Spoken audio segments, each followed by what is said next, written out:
All right, hello, good afternoon.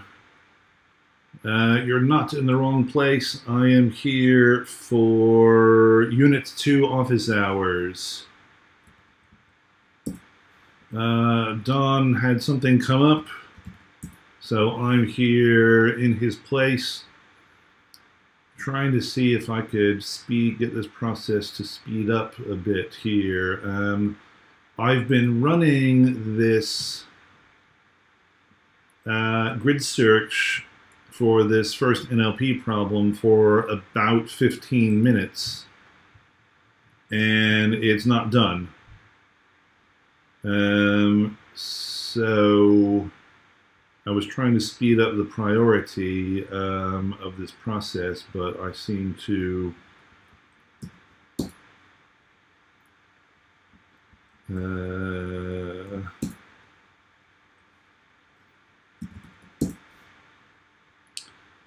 changing the so-called nice value to see if this will speed things up, but I'm rather surprised that it's taking this long to do this. I may just have to stop in order to do something useful. Hello, Renato. Hello, Raynot. I'm doing all right, except for my Python, my pipeline here taking forever to fit.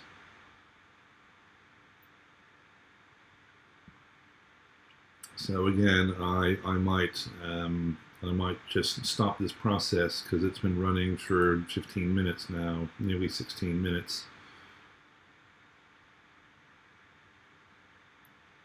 I don't know. Running. Yep, Python 8 process is still running. I've changed the nice value to as high as it can go.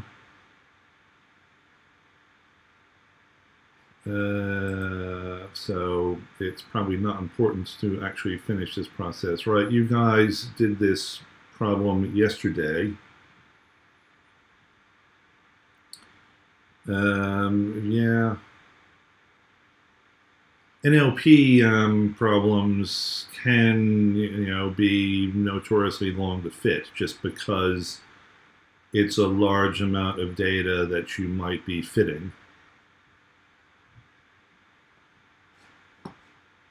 Some things that we could consider doing is we could use some stop words. This will, reduce the size of the vectorized text by some amount.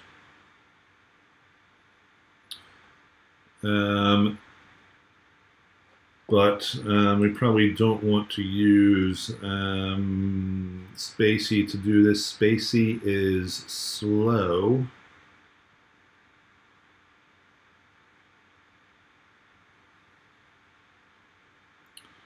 So Esau, I hope I'm saying your name correctly, he said he got something similar to complete, but it took close to 25 minutes. Yeah. It's not going to be a very exciting office hour if we're sitting here for another 10 minutes or so to, fit this grid search. It's not really what you want to see, I think, during an office hour.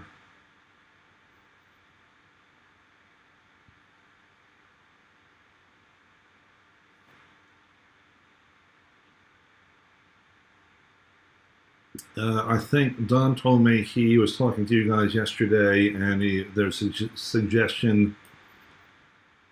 You might build a pipeline with a stochastic gradient descent regressor, which then, if we're careful, right, we could train the stochastic gradient descent regressor portion of the pipeline using some number of steps, and then maybe train some more and train some more. Right? You have to be a little bit careful how we do this. We want the whole pipeline because we want to feed the pipeline model to the grader. But then, we could do some things like this. For example, we could treat the pipeline similar to a list and slice portions of the pipeline. So we might create a pipeline and fit the first couple of steps, including the vectorizer, in the pipeline, call the transform portion of the pipeline on the first two steps to get our data. And then we could call the fit method or the partial fit method of a stochastic gradient descent regressor and fit some number of steps. And then, fit some more steps, and so on. So maybe while this is still sitting here running, we could talk about, even my terminal is stopped here, of course. We could talk about the stochastic gradient descent regressor in scikit-learn. So, hello Mickey, hello Akanguro. Once again, if you're here for Unit 2, you're in the right place. I'm filling in for Don, who had something to do kind of last minute. So yeah, this is Unit 2.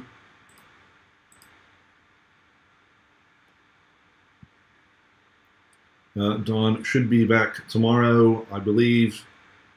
And that he hasn't asked me to fill in for him tomorrow, so he should be back tomorrow. So, stochastic gradient descent regressor.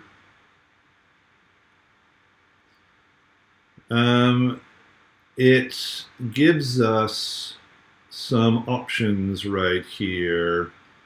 It's a regressor, as the name says. You could see here, if we look at the default values here of this regressor, the loss function right here that's being used, so loss function being used, the default value is squared error. As I say here, standard squared error refers to ordinary least squares fit. Fine. The stochastic gradient descent regressor has a option for penalty. As it says here, the penalty, aka regularization term, to be used. Default being L2. Right, so this is going to add in a term to your loss function similar to what you have in ridge regression. Right, we're going to have the sum of the squares of the errors plus some regularization term, which is alpha, times the L2 norm of the coefficients, right? This is the sum of the squares of the coefficients.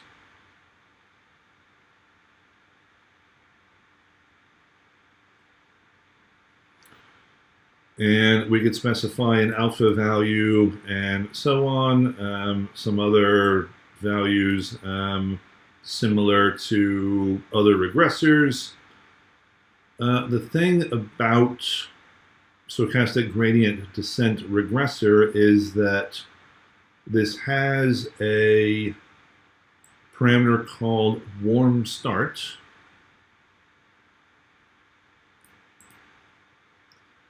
The default is false. We could set warm start to true. It says, right, when set to true, reuse the solution of the previous call to fit as an initialization. Or what we have also in the stochastic gradient descent regressor is we have a fit method and we have a partial fit method. If we come down here to partial fit, says perform one epoch of stochastic gradient descent on the given samples. Right, and this allows us, it allows several things, right? I could perform some epochs, some run-throughs of the data, and I could try out my solution. If I'm not happy with the results, I might run some more steps of partial fit. This also allows for what we might refer to as online learning. Right? What do I mean by online learning? Did you guys discuss online learning at all?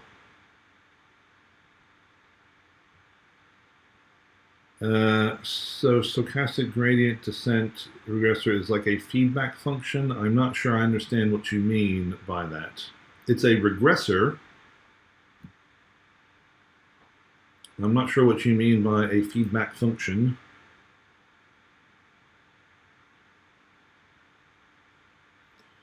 We got our score of 0.698 that you guys got yesterday, I was told. What we might do, right, our best parameter right here said the best params out of the ones that it tried was alpha is 10. Now, if we come back up here to our grid of values that we tried for alpha, it says alpha is 10 is the best value that it tried. This is at kind of the end of this range of values. What we likely want to do is then expand outwards and try new values, right? Larger values of alpha because we're at this endpoint. Renato, mean it can be initialized with the former result. If that's what you mean, yes. That is exactly what it can be done. As I said, right, for example, the warm start parameter right here says when set to true, reuse the solution of the previous call to fit as the initialization.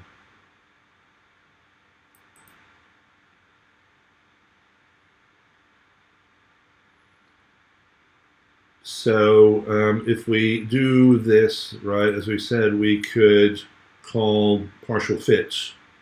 Typically, if I want to use this warm start, the idea is I probably want to, good practice, call this partial fit method. It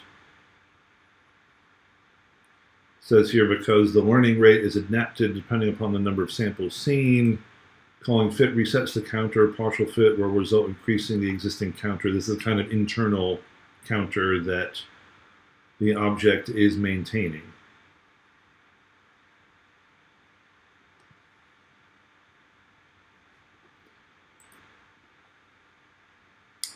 As I said, you know, what we might do, I'm not going to start another grid search, or at least with a large collection of values. I'm going to try grid search with, you know, a single value. So it's not really a grid search.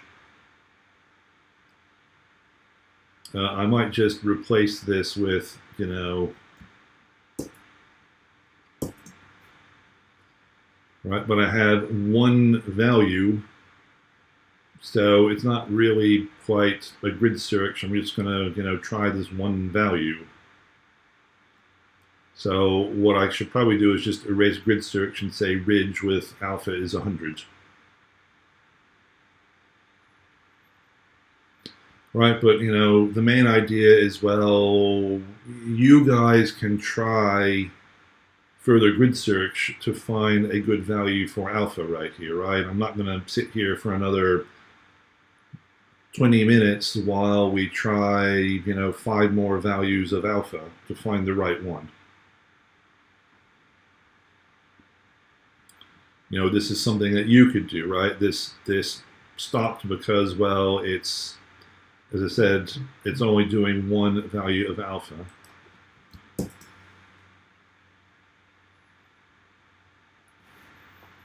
So again, it's not really grid search, properly speaking, even though it still fit 5 values.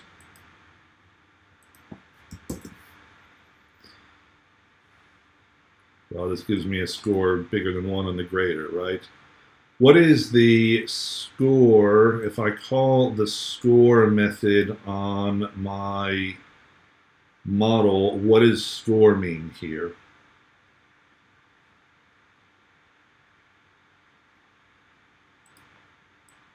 What is this number, the 0.48 that I'm getting right here?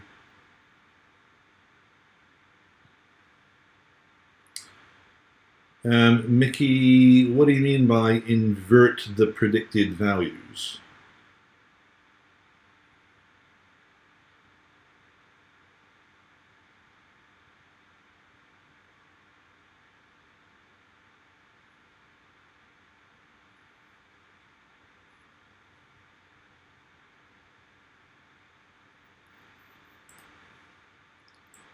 Yeah, so if I am calling the score method on this bag of words model, what is this number that I'm getting out telling me? What is this number? What is the score method doing to return this number 0.48?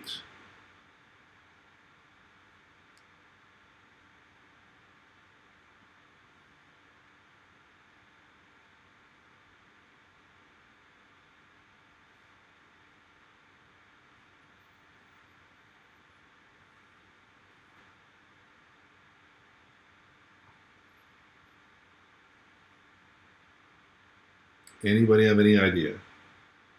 Score is the measure of effectiveness. Yeah, there's a word that we use to describe this number.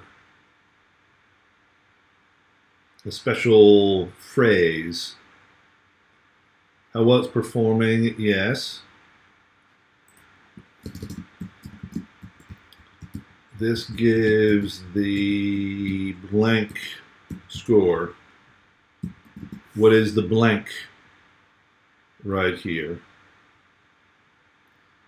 And what does this mean?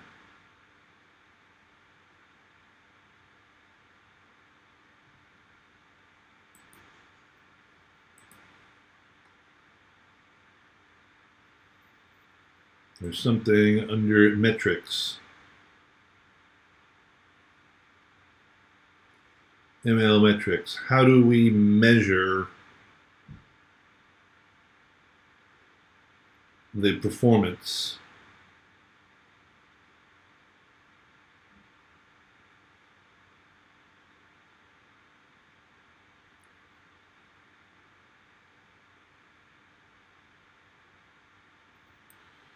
Accuracy. Accuracy is not a phrase that I would use for a regression problem like this is.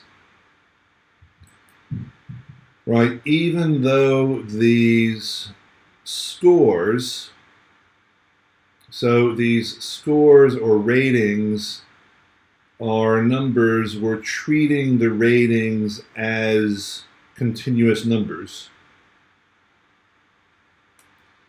Right, if I were to say bag of words dot predict data 10, bag of words model, sorry. Right, I'm getting back floating point numbers.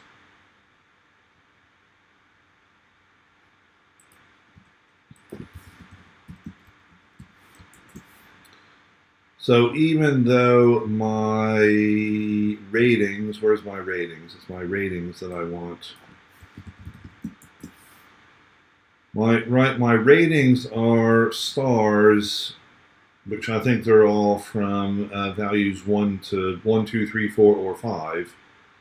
But I'm treating these as real numbers.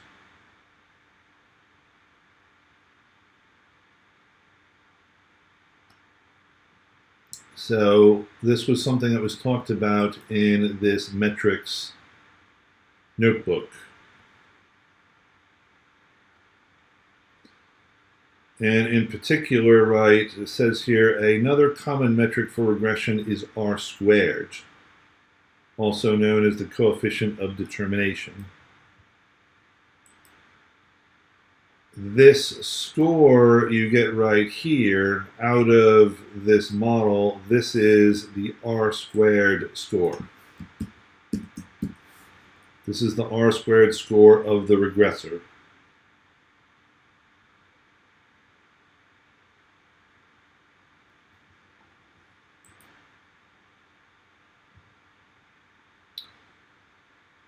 Right, and this R squared value is defined as this fraction right here, well, as this 1 minus this fraction. Now the idea is, as it says, the R squared quantifies how our model's mean squared error compares to a naive model in which we always predict the mean value of our data. Right, one possible prediction is that I could just take all of my ratings,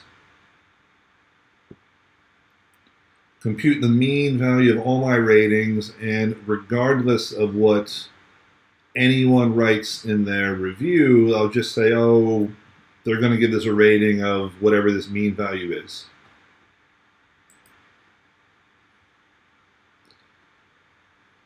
Right, if I take sum of ratings divided by the length of the ratings, what is this? This is the average star rating over all reviews.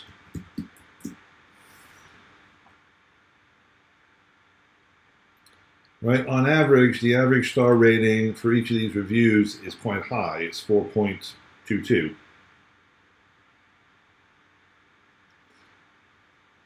The idea is, well, in a very naive model, I could always predict whatever the text they write.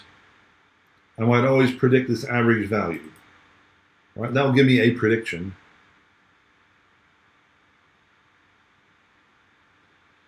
But hopefully our regressor is doing better than just always predicting this average value. And this is what the R squared score is supposed to measure. Don't let the exponent 2 fool you. This number R squared could be positive or negative.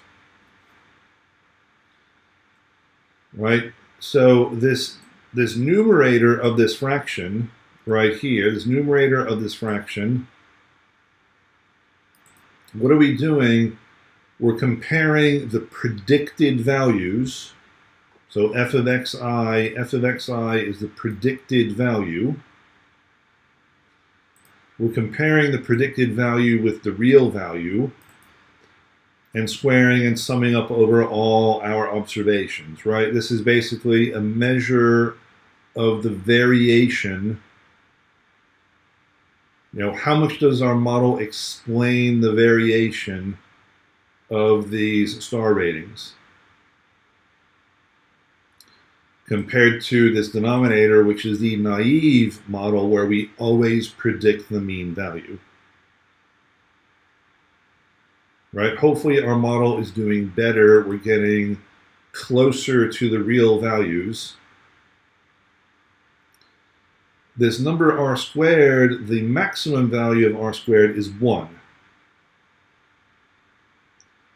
When am I going to get a R squared value of 1 is when I have perfect predictions. Right? The only way I could get a R squared value of 1 is if this numerator of this fraction right here was equal to the denominator. If the numerator of this fraction was equal to 0.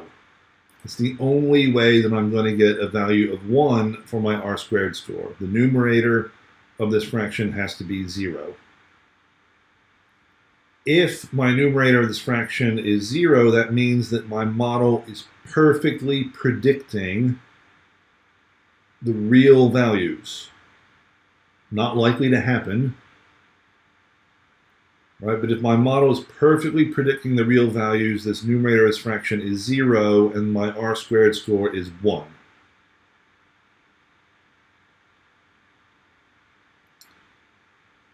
If I take if f of xi is always equal to the mean value, well, this fraction right here is equal to 1, and my R squared score is equal to 0. Right? So usually the R squared value is some number between 0 and 1.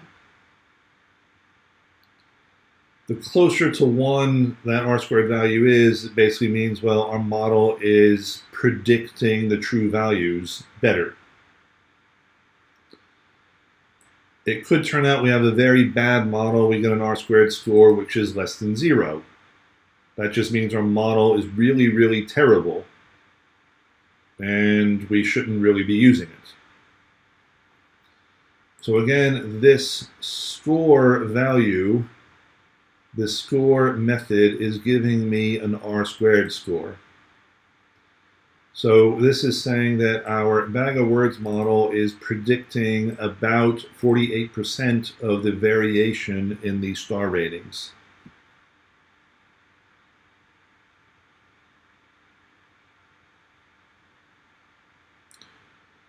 If I have any regressor, the score that I get from that regressor is an R squared score, which I could check. If I look at the ridge model, so RIDGE, if I look at the ridge model, which is what we were using, which is what I was using here, right? I was using ridge.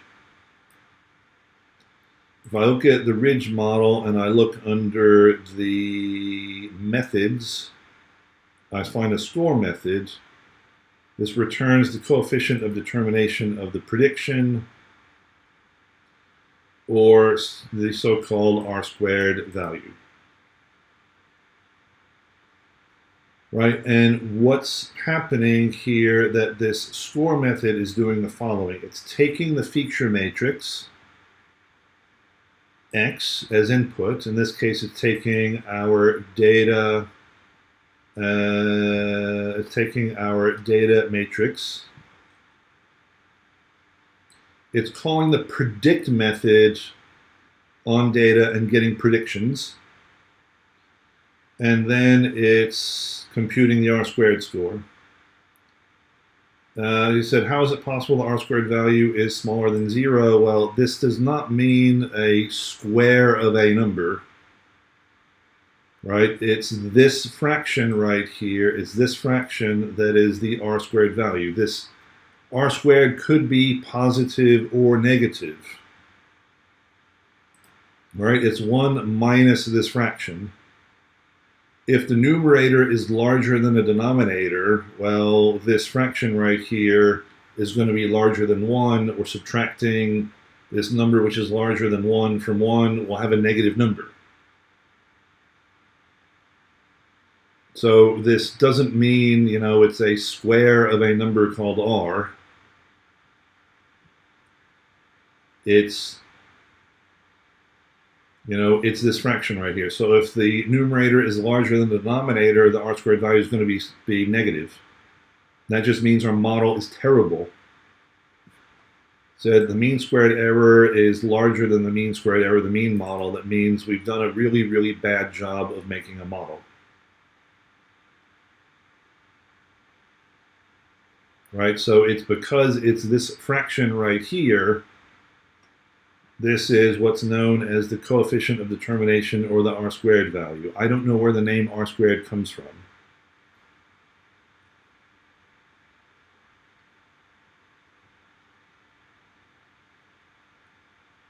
But this number could be less than 0. It just means that our model is making really, really bad predictions. In, you know, overall, our model's making really bad predictions, and we probably don't want to use it.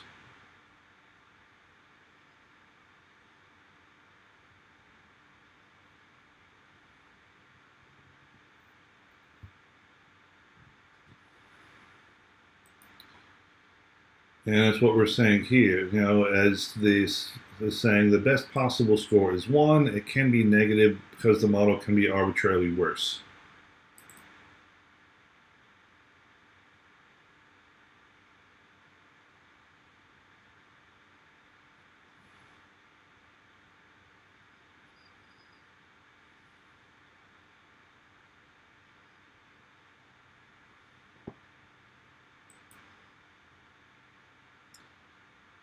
So what other questions do you guys have for me about what we've done here or what you guys talked about yesterday, right? I basically kind of reproduced more or less what Don did yesterday by essentially using his code from his notebook. The only thing I've done differently is, well, I've gone back and I've run this model again with an alpha value of 100, because the best value that you had for yesterday from what you tried was alpha is 10, right? Which was at the endpoint of the range of alphas that you tried. When that happens, normally I say, well, all right, let's using the biggest value, let's explore larger values in that case. If it was using the smallest value, I would probably explore smaller values of alpha. So I tried one value of alpha, which was larger than 10. I tried alpha as 100, somewhat arbitrarily.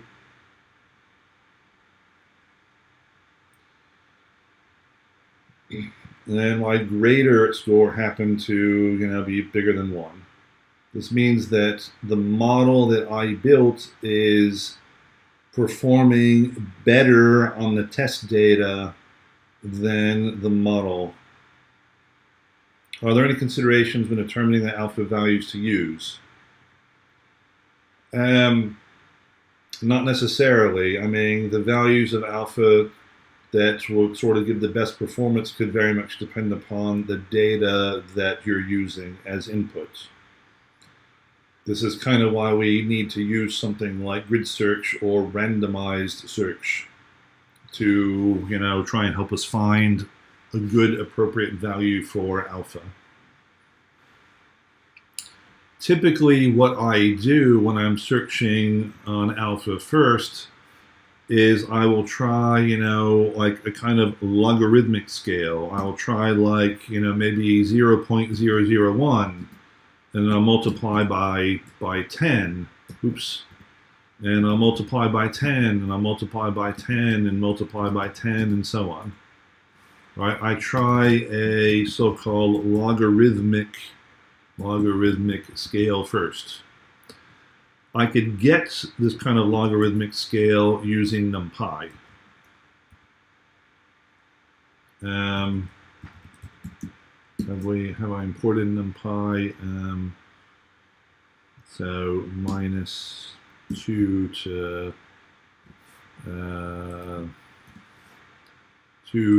2 with 6 points.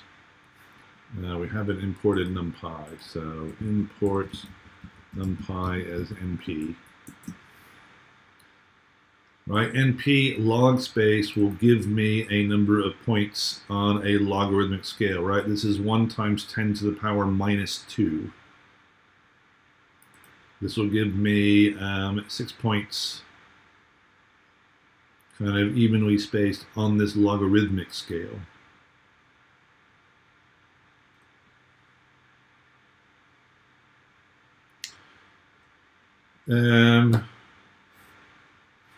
When running grid search, what's the difference between applying it to a single estimator, like in this case, versus applying it to the entire pipeline? Well, if I included the pipeline, if I included the pipeline inside the grid search, I could try different values for parameters in the transformers as well.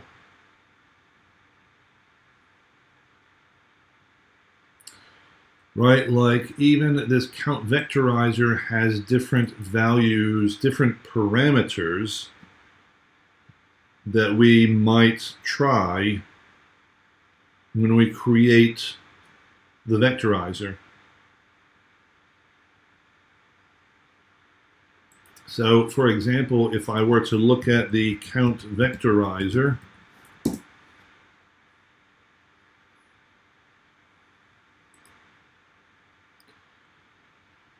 for example, there's a few things in here which may be useful to try. One is, for example, stop words. Stop words by default is none. I might want to try using stop words. N-gram range, what does this mean? Well, so n-gram range, the upper and lower bound of the range of n values for different word n-grams. I typically don't go beyond 2. Right, n-gram range of 1, 1 means only unigrams, meaning single words. If you take bigrams, bigrams are pairs of consecutive words.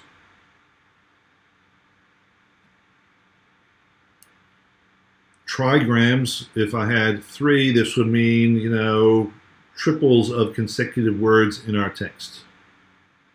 I don't think I've ever used trigrams. Note that increasing the n-gram range could massively increase the amount of memory that you need. Probably using unigrams and bigrams, you might kill your kernel on these machines that you have because it will take a lot of memory.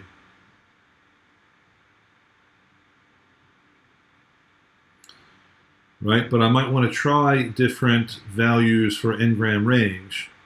One way that I could try that is to put everything into a pipeline, and then I could do a grid search over different values of my parameters in my transformers, as well as my estimator. Right, I might try things like max DF or min DF or max features or these sorts of things. I might want to try varying. Right, so putting a pipeline inside a grid search means I could also try different values for parameters in the transformers. If I have a grid search which is inside a pipeline, well, this grid search right here only allows me to change the parameters on my ridge model.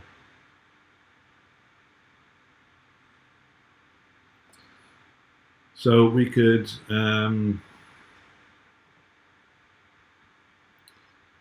it gets to be somewhat complicated if I have a column transformer also inside of my pipeline, which is inside a grid search. It's complicated in that the parameter grid, like if I used a pipeline inside a grid search, I couldn't just use alpha. Like scikit-learn wouldn't know, does alpha apply to what step in the pipeline? Does it apply to, this transformer, this regressor? So if I did this in another way, if I tried, so my new model, I might try grid search CV on a pipeline.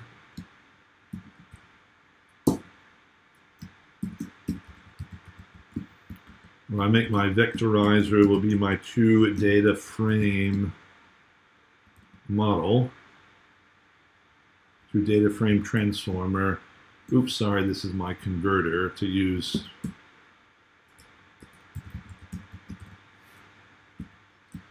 I have my vectorizer, which is my vectorizer we defined above, this column transformer, and my regressor. Oops. I did ridge,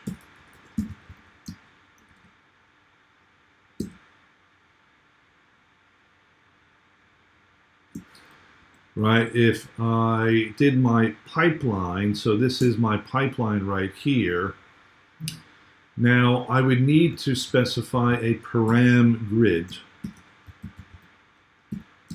I might want to say, oh, alpha, you know, is 10 or 100. And I want to do 5 folds and verbose is 1. And this should complain at me if I call the fit method. I haven't yet called the fit method. If I say new model.fit with data and ratings, this should complain at me, because what is it complaining about? Invalid parameter alpha for the estimator pipeline. What is alpha referring to? It doesn't know. Is alpha referring to this step, or this step, or this step? It doesn't know. We have to tell the grid search what step this value of alpha is referring to. How do we do that? We use these strings that we've defined inside the pipeline. Right? This value alpha is referring to the regressor. This regressor string, I take that regressor string, use double underscores, a pair of double underscores, and then the value alpha of ridge. And then my fit step works just fine, right? I have to, again, I have to tell the grid search what step in this pipeline that this value is referring to.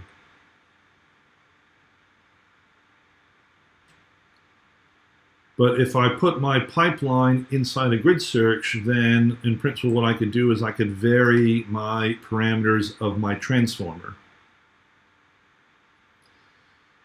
And this becomes, as I said, this becomes a little bit complicated, because this transformer is itself a column transformer.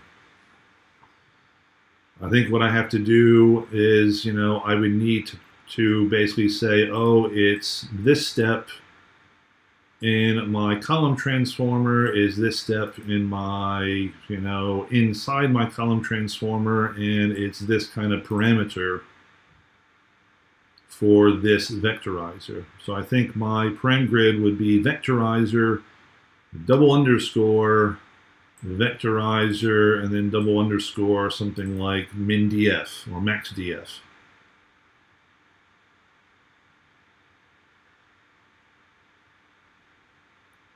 Right, because again, similarly, well, the column transformer wouldn't, you know, I could have many steps in here in general for the column transformer, right? This is typically, we use more than one transformer. Here we're just using one because we just want to select this review text. But in principle, I might have other transformers, right? Maybe I have some numeric data I want to extract. I have some other, you know, text data. I want to extract that too and put this all together. Right, but again, the pipeline inside a grid search would let me, you know, search on different parameters of the vectorizer. What's the recommended practice? Well, do I want to try different values for this count vectorizer? Maybe I do. Maybe I want to try different values for this n-gram range.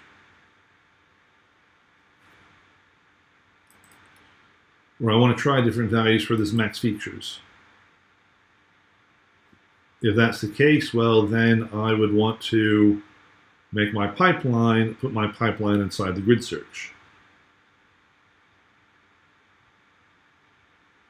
If I only want to search on alpha, the parameter of the estimator, well, it'd be better and faster to just put the grid search around the estimator. and put the grid search as a step in the pipeline.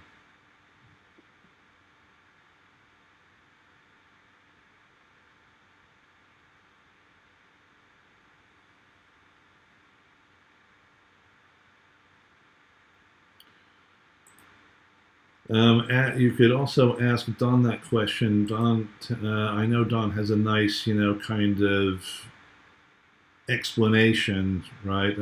He gives nice examples where, how do you specify these things, right? If I wanted to, as I said, vectorizer, we could give this a quick try just with very small values.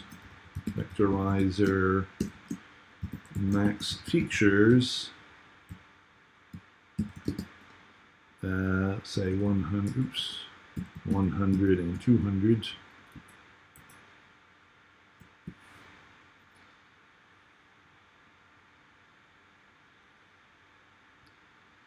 Right, as I said, vectorizer, the first part refers to this string. Double underscore vectorizer is referring to this step in the column transformer. Double underscore, and then max features is, the parameter of the count vectorizer that I want to check. This is still going to be time consuming because I'm working on text data. Right, but this is how I could try different values for max features in this count vectorizer in this case. As I said, it's still time consuming because, well, you have to do the vectorization.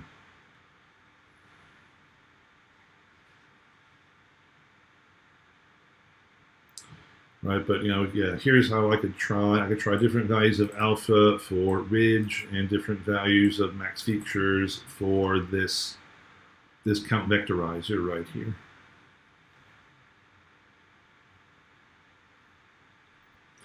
I'm sure I'm going to get terrible results because, well, right, we had like 4 million features, and I'm cutting it down to 100 or 200.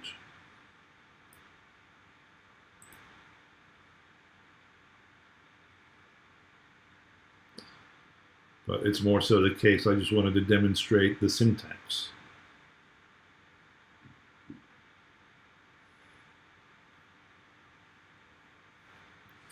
So other questions here. I still don't quite understand invert the predicted values when using polynomial features plus a regressor.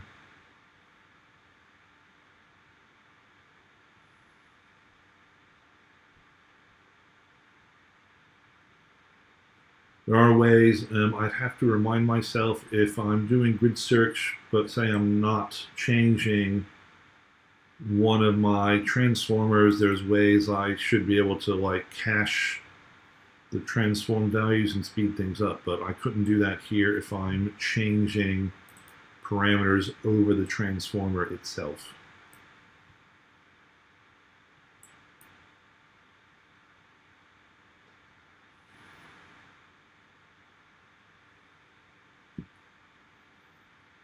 So yeah, what other questions do you have that I could try and clear up?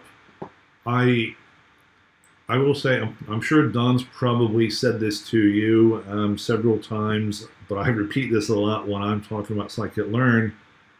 It's very, very useful to read the documentation in scikit-learn. Right, and when I was learning how to do machine learning using scikit-learn, it's like, oh, I've just learned about this count vectorizer. What does it do?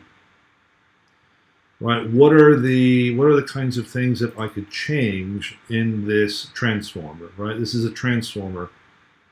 What can I change that me as the model builder, right? I have, I could change things like stop words. I could change things like the n-gram range. I could change things like the max features. What does changing these things do? right? I could supply my own tokenizer function if I wanted to do so. I think we do that in one of the notebooks, right? This is a function. Override the string tokenization step while preserving the pre-processing and n-gram generation steps, right? I could define a function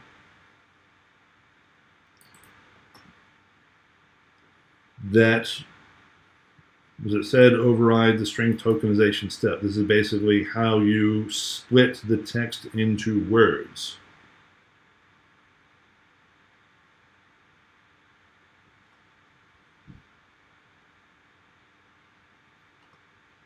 I could override the pre-processing, right, which, as I said here, is the strip accents and the lowercase stages, and so on, right? So, I learn about a new transformer. Oh, what are the things that I, as the model builder, can change in this transformer? What are the things, I learned about this new estimator. What are the hyperparameters that I can change in this model? I may not remember all those things, but I could always go back and look at the documentation again. But it helped me a lot to read the documentation, and because it kind of gets it into my head, like, oh, I remember there's some things I could change about this count vectorizer, and then I'll go back and remind myself. And right, this documentation is good. There's lots of links. It's, oh, read more in the user guide. All right, I could go and look at the user guide where they talk about, text feature extraction. What are the steps?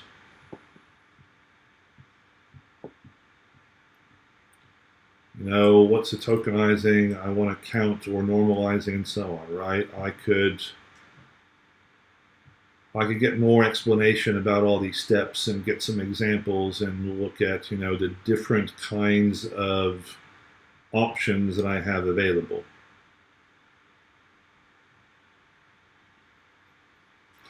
I probably learned a lot, about machine learning itself by just going back and reading this documentation.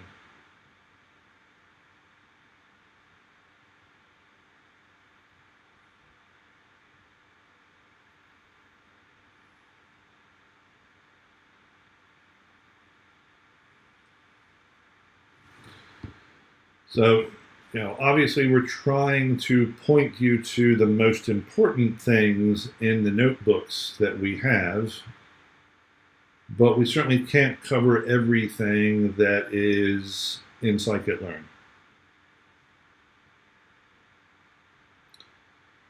And so again, spending some time, reading the documentation, exploring what's going on,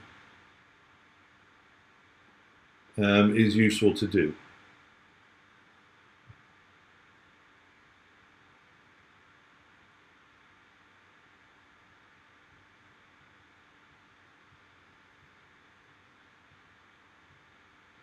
So what other questions do you have for me? I have a few minutes left.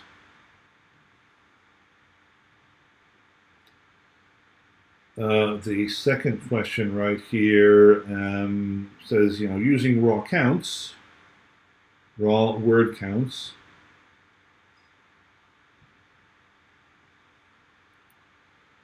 using raw counts will usually not be as effective compared if you normalize the counts. Several ways to normalize the raw counts, so hashing vectorizer, TF-IDF transformer, or TF-IDF vectorizer, perform weightings on the counts.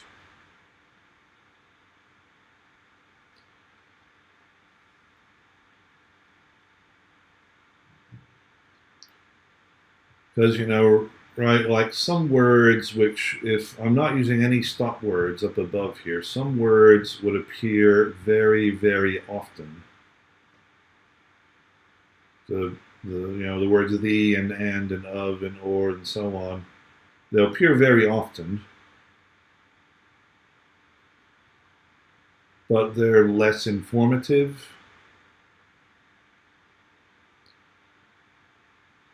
The idea of the normalization, is to generally, we tend to want to lower the weight of commonly occurring words. And something like TF-IDF weighting, the idea of TF-IDF weighting is that it will lower the weights of commonly occurring words as compared to raising the weights of more rare words. The idea being that the words which are more rare are going to carry more meaning in the sense of distinguishing one document from another, or one kind of rating, like a positive rating to a negative rating.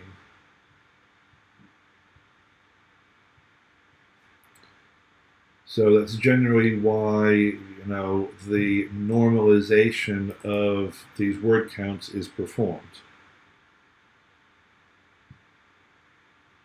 That's what TF-IDF weighting is doing. The general idea is commonly occurring words, we want to push the weight down. More rarely occurring words, we want to push the weights up.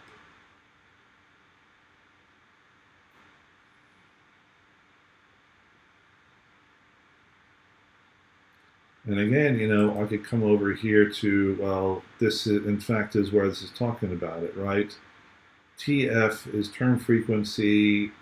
The IDF means inverse document frequency.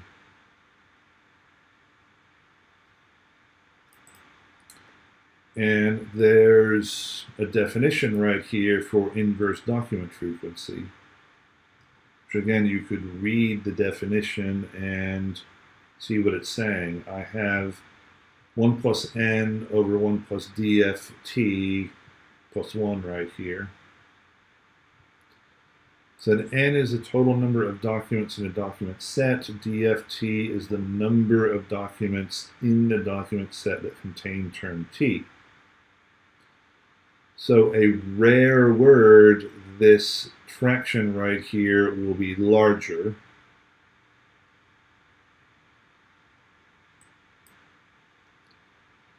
If a word appears more common, then this df is, maybe equal to n, or maybe close to n. This fraction is small.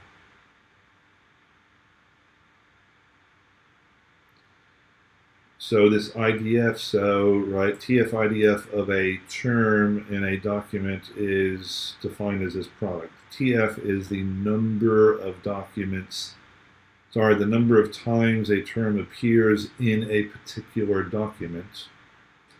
This IDFT is basically, using the number of documents in which this term occurs to define these weights.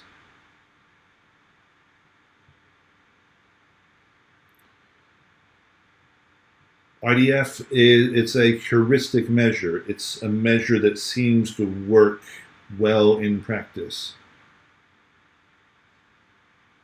There's no firm theoretical basis for using inverse document frequency. It's just something that seems to work well in practice.